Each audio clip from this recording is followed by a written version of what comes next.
Internet computer processed 98.3 million transactions in a single day. The question is, can the price of ICP recover, given that the overall environment for altcoins is very hostile? There are worries that Internet computer is centralized, given that so many transactions are being processed.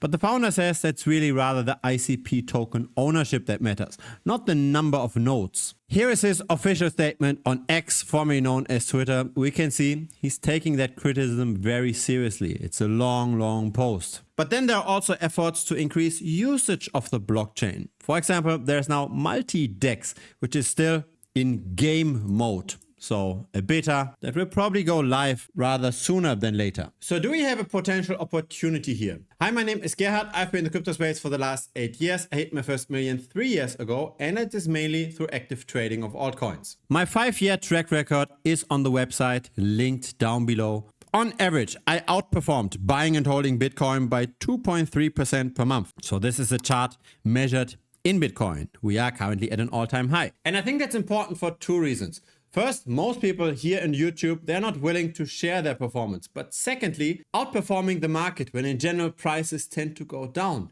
It's not that easy. Most people get wrecked during times like this. That's why many crypto channels don't even publish any content at all anymore. By the way, if you are using X, formerly known as Twitter, then feel free to also follow this channel's account. I publish data regularly over here.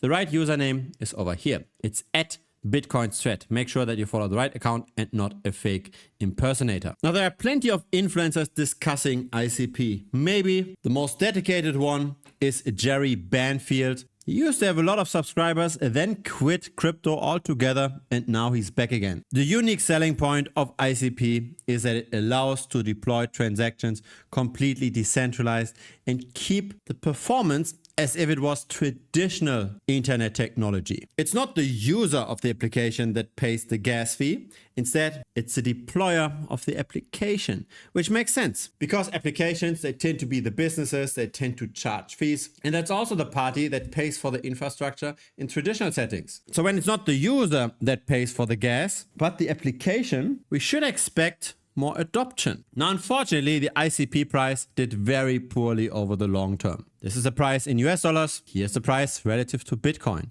But there is maybe a sign of hope because over the last 9 months, ICP was able to at least keep pace with Bitcoin, even potentially slightly outperform it by 33%.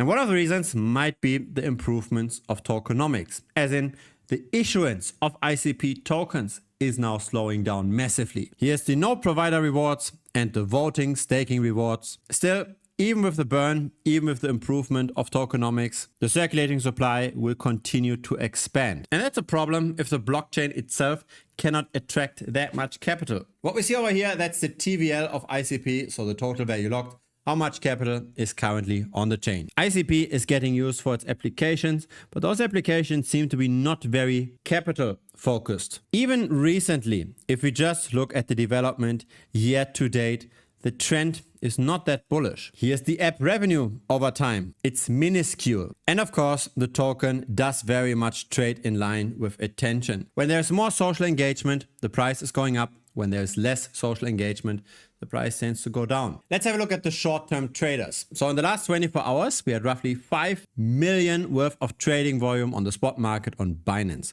Compare this to the perpetual futures. Here we had more than 3 times that trading volume. Most perp traders tend to be rather bearish on ICP. That was not always the case, but interestingly enough, since October of last year, so since it stabilized versus Bitcoin, the sentiment among those short-term traders that use leverage, it got worse. Here we've got the open interest. So how many bets are currently placed on the ICP price? And we do see there is some correlation, as in when there's more leverage in the asset, the price tends to go up. When there's less leverage in the asset, the price tends to go down. Currently, we are neither very high nor very low on open interest. Now, as usual, I have run a backtest. I tried to figure out what is the best trading rule for ICP. So if we don't just want to buy and hold, but we want to trade ICP versus Bitcoin, so we try to figure out when is it a better short-term trade versus just BTC. Then we can look at the following here. We want to find out what's the best golden and death cross. So we check 2 moving averages. And this is a heat map, figuring out the best combination of those 2 moving averages. And the best result is over here, the 7-day plus 2-day simple moving average. That historically performed the best to trade ICP. And that outperformance is very, very strong. Buying and holding ICP would have killed purchasing power by 65% every single year. This is annualized. And following this trading strategy, that flips the performance. It's a quite nice growth rate, 67% per annum, without any leverage, by the way. Here is how well that worked over time. So we've got the ICP price over here. We've got our portfolio measured in dollars in blue. And at the bottom, we've got the portfolio measured in ICP. This is where we are right now. So the 2-day simple moving average is above the 7-day simple moving average. This is a bullish signal. But of course, we do get our failed signals every now and then. But it's still useful to look at this, especially after a major move when we might potentially turn around again. Now, in order to plot this, right, because you might not be on the premium analytics platform, you can just use TradingView. So simply enter something like ICP USD /BTC USD. And then you press enter. And then you get this chart. Now we need the moving averages, the 2-day and the 7-day. So you press / and then you enter simple moving average. You just click on that. Then you get this on the chart. You double click on the line and then you enter as length 7, for example.